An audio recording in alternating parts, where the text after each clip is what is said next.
Hello, my name is Eddie Tofpik. I'm Head of Technical Analysis and Senior Markets Analyst at ADM Investor Services International Limited. And here is your daily technical analysis of foreign exchange markets. Hello and welcome. Before we start, I just want to let you know that no AI, that is artificial intelligence, was ever used in the composition, production or recognition of any of the patterns, levels, analysis or any rated items on these my charts. This was all my own original work, as I think you deserve to have that. So with that, euro dollar. A bullish closing black Maribosa and third bearish black crow yesterday, after the previous session's bearish closing black Maribosa and possibly inverted hammer pattern. So this market has now been above both the bright red early July to mid-September descending expanding wedge pattern and the more recent dark blue mid-September to mid-October descending wedge pattern, and has disappointed on both in trying any attempt higher, enough that I have retired the potential targets topside, if not the patterns. We've ended up beneath all the moving averages apart from the long moving average, which is some distance lower, and sitting on the November 2020 low at 116.02. It very much seems as if the market cannot quite make up which way it wishes to go, and as a result has generally headed sideways. However, there is one other feature which I need to bring to your attention, and it's something that I have said now repeatedly since about March this year. We are set up with nearly 10 months of this year gone by for a possible annual key reversal pattern here. Thus, if we close on Wednesday, the 31st of December 2025, either over 110.36 or under 103.53, then we'd be on. Anything in between would have a lesser outside year pattern.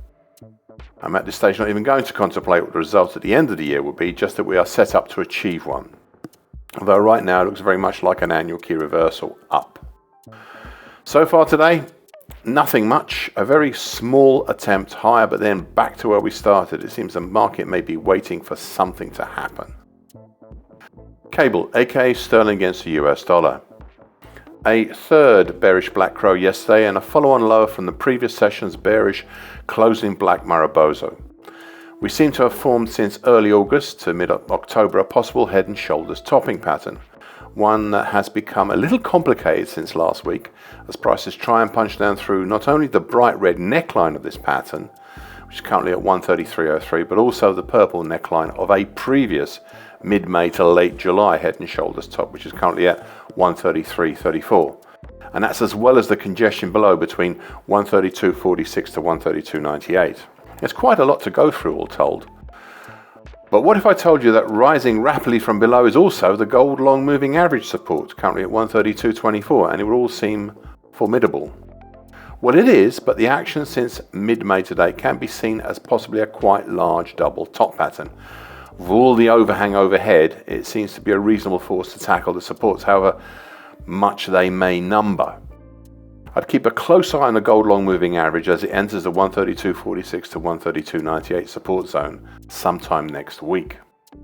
Now, so far today, a further attempt lower, down below the purple neckline, though stopping short of fully testing just yet the bright red neckline and seemingly trying to wriggle out of pushing too far lower right now. US dollar against the Japanese yen.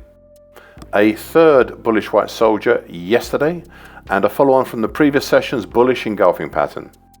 Prices continued their move up and away from the 50% Fibonacci line of the July 23 to July 24 move at 149.61 and passed through and closed over the 50% Fibonacci line for the 2024 move at 150.76 and the August 1990 high at 151.58.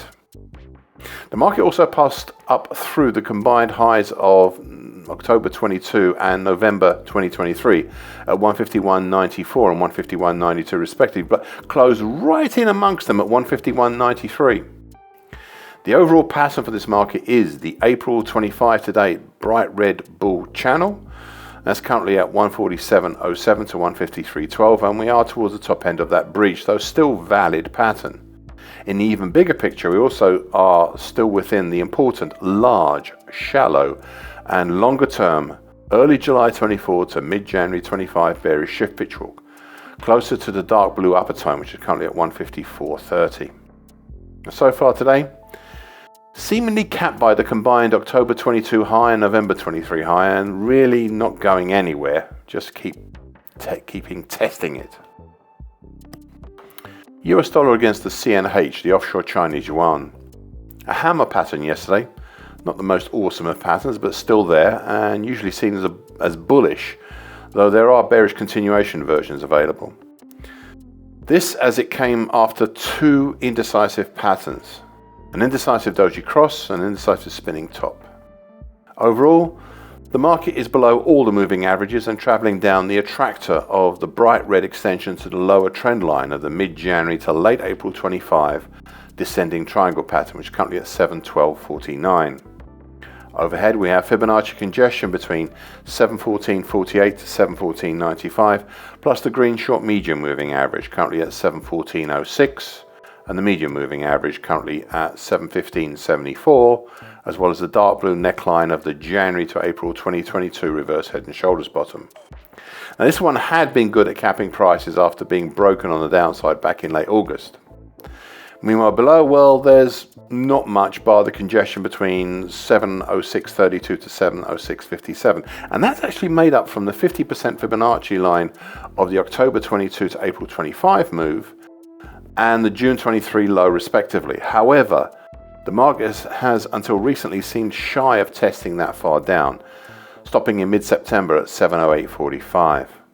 Now so far today, a small recovery and follow-on higher to the hammer over the bright red trendline extension, but not by much. US dollar against the Brazilian real. A reactionary bullish thrusting pattern yesterday after the previous session's fourth bearish black crow. Prices had dropped down below the green short medium moving average, currently at 539.40, which now capped prices, and in turn the market was supported by the August and July 24 lows at 537.59 and 536.76 respectively.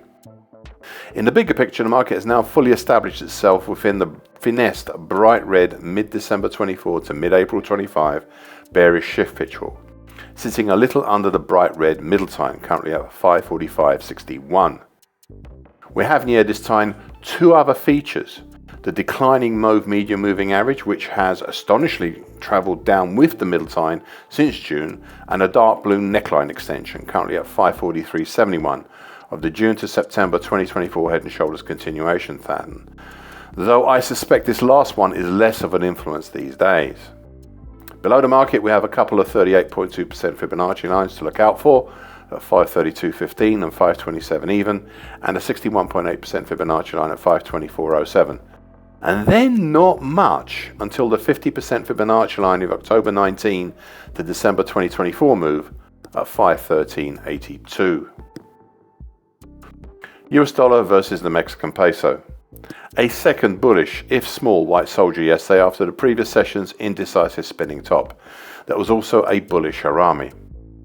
The market since about mid-September seems to be held within a small bull channel, currently at 1835.81 to 1869.93. The immediate resistance, which seems best effective on a closing basis, is made up from a lesser Fibonacci line at 1850.81, the February 2020 low at 1851.71, and the flatlining green short medium moving average, and that's currently at 1851.60. Further overhead is the rapidly descending mauve medium moving average, currently at 1864.40. Recently we had seen prices test down to reach the primary target X at 1831.80. This was from the move down from the recent rectangle pattern formed from the cap on the market, the congestion between the 50% Fibonacci line of the April 24 to February 25 move at 1876.94 and 1885.40, and below by the very significant pairing of the February 2020 low at 1851.71, along with the 61.8% Fibonacci line of the big old April 21 to April 24 move at 1850.81. Now the secondary harder to reach target X1 down not too far below at 1816.20. I will retire after this commentary as I think its time is now truly up. So far today, nothing much, dipping a little but still remaining within the small bull channel. Thank you for listening. This short version broadcast gives the essential market patterns and consequences. Please be aware of the risk disclaimer posted both at the front and at the back of this broadcast. Copyright is Eddie Tofpik and ADM Investor Services International Limited. And here comes the final important bit.